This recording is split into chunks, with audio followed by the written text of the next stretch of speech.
Welcome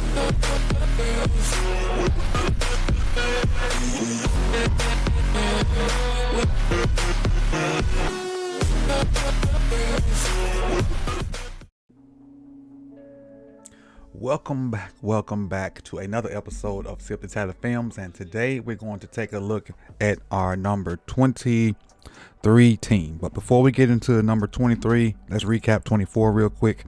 It was the New York Giants in their quarterback room, 27, running back 28, wide receiver 24, tight end 17, offensive line 26, and the best side of their team, D-line 9, linebacker 13, cornerback 14, safety 15. Defensively, that's a really solid football team on paper, and that's the New York Giants at number 24.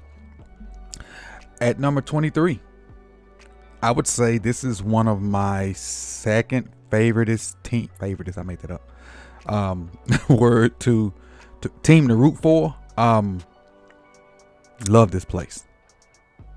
Visited there earlier this summer. Never had a bad time there. And just from saying that, I'll say this to let you know what team number 23 is. Les Le Bon Temps Roulette. And you know who it is. Let's get into it. Let's look at the guys they drafted in the 2020 draft pick. They had a considerable number of draft picks. 1, 2, 3, 4, 5, 6, 7, 8, 9. Looks like 9. Maybe 10. Maybe my eyes be fooling. But they started off with Kevin Banks, offensive lineman from Texas. Added quarterback Tyler Show from Louisville, which is a freaking head scratcher based off who was still out there. He who shall remain nameless was still out there, and they picked Tyler Show, who's about 32 already. Third round, they picked up a defensive tackle from Texas, Broughton. Also picked up Sanker, a safety from Virginia. Danny Stutzman, a linebacker from Oklahoma that I had my eyes on for us. Cornerback Quincy Riley out of Louisville. Devin Neal, a running back out of Kansas, who is a slept-on prospect in my opinion. Motivayo, how you say it, from UCLA, a tight end, and then Fadil Diggs, defensive end out of Syracuse. That was their draft in the 2025 draft this year. That second round pick still baffles me, but let's go on to what they have on offense. Spencer Rattler is probably going to start for them, which is, or Tyler Show. I don't freaking know. Both of them trash. So we're just gonna go on to running back. I really like Alvin Kamara. Alvin Kamara with Kendre Miller and adding Devin Neal, and Cam Akers is there too. I like this running back room as a whole. Alvin Kamara, Kendre Miller, Devin Neal, and Cam Akers. Cam Akers won't be the fourth running back in this room unless there's some politicking going on. Cam Akers will be right behind Alvin Kamara by the time the season starts. Right, they have him listed as fourth on the depth chart right now. That crap won't last. Wide receiver, Chris Olave, coming from Ohio State. I really like this dude right here, Rasheen Shaheed. If I didn't have him on my fantasy team to start the season last year, I probably would have never known who he was. This dude was cooking at the beginning of the year. Cooking. He was blowing the top off of defenses. And that's how the Saints got off to that good start. He went down, then the quarterback started having his issues, and then they went down here from there. But to have Olave, Shaheed, and Brandon Cooks, not a bad wide receiver room. Not a bad wide receiver room at all. Tight end. I like their tight end room. The first three guys I really, really like. Juwan Johnson, the versatility from Taysom Hill, and then Foster Moreau's not bad at all. Their tight end room is pretty solid to me. Going to the offensive line. They're young up there, and they're learning. So, McCoy is a stud. And you see that by his PFF score. Ruiz is not bad. They drafted him about 3 or 4 years ago. Then they came back with Penning. Then they came back with Fuaga last year, and I thought Fuaga was the best tackle in the draft last year. And they got Banks this year. So they're growing that offensive line. And even though they're not very good yet, they have the potential to be really good because they're all young and they're growing together. And with McCoy leading them, they can really be good. I would say the back end of this year, but definitely going into next year, this could be a really good offensive line going forward. Let's look why I have them all ranked. Quarterback, again, you should have known by the way I talked about the quarterback room, dead last. Running back room 23, wide receiver was 15, tight end 6. Like I said, I really like that tight end room, and offensive line because of the potential. Potential cannot be quantified at this point. 32, but there's a lot of potential on this offensive line. Trust me. Let's go over to the defensive side of the ball, before I go to the defensive side, if I'm not mistaken, that's 3 first-round picks on that offensive line. Fuaga, I think Penning, and Banks Jr.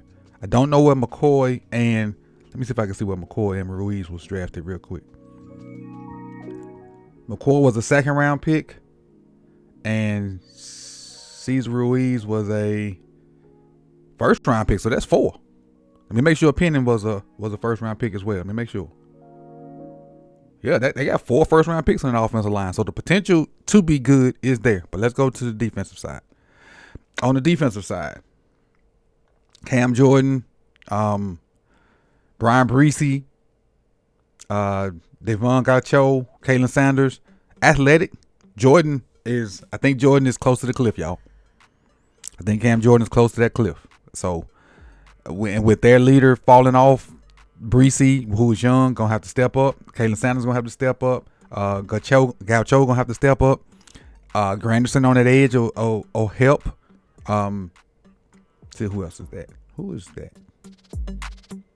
Oh, and they still got Chase. I forgot about Chase. Chase gonna have to live up to that potential at some point, because he's never been the dominant figure that we thought Chase Young would be. Let's go to linebackers. I love that linebacker group. Love it. Demario Davis, Pete Werner. I love them together, making plays against the run. Little suspect versus the pass, but as a whole, I love this linebacker group. Cornerback, Kool-Aid McKinstry, Alontae Taylor, I think are solid. McKinstry, I think is going to be a lot better this year. This will be his 2nd year. Taylor has fallen off a little bit, and I'm trying to pronounce his last name right. Yadum, I think that's how you say it, and I could be wrong, but he's the weak link in this one. He would be the guy that I would target if I was playing against the Saints. Him or let me see who's the other guy. Amadi. Him or Amadi. Those would be the 2 guys that I would target if I was playing the Saints. I'm not saying that McKinstry and Taylor are shut down, but I would go after those names and make sure they can handle their business. And then if they can, I would go elsewhere. But let's go to where I have these guys ranked. Defensive line, edge group 20. Linebacker room, I said I really like that. Oh, I didn't talk about safeties. We'll get there in a second. Cornerback room, I have them 27. And then their safety combination of Tyrann Mathieu and Justin Reed. Awesome. As you see by the ranking at 9. Both of them are older in age, so I'm going to push back a little bit. But the football IQ of those 2 together should make up for the age and maybe the lack of youth on that team. But I think those 2 can their leadership can filter down to those other guys. Those 2 with Demario Davis's leadership should filter down to the rest of them guys. And their defense could be fairly decent. But when you take all those numbers together, add them up, divided by 9, you get a total of 19.11111. And again, I told y'all this thing was really close. 2 days ago, it was 19.3. Yesterday, it was 19.2. Today is 19.1. A certain position group can make you go up a spot or 2, or it can make you go down a spot or 2. So this thing is really, really close. Let me know if I have the offensive players for the Saints ranked too high or too low, and same for the defense as well. I appreciate you guys for coming out for week 2 of the Sip the Tally Power Rankings. Week 3 will start on Monday. You could have been anywhere in the world, but you chose to be here with me. Like, comment, hit that button so you can be notified when these videos drop, and share. I'll see y'all on the next one. Peace. Enjoy your weekend.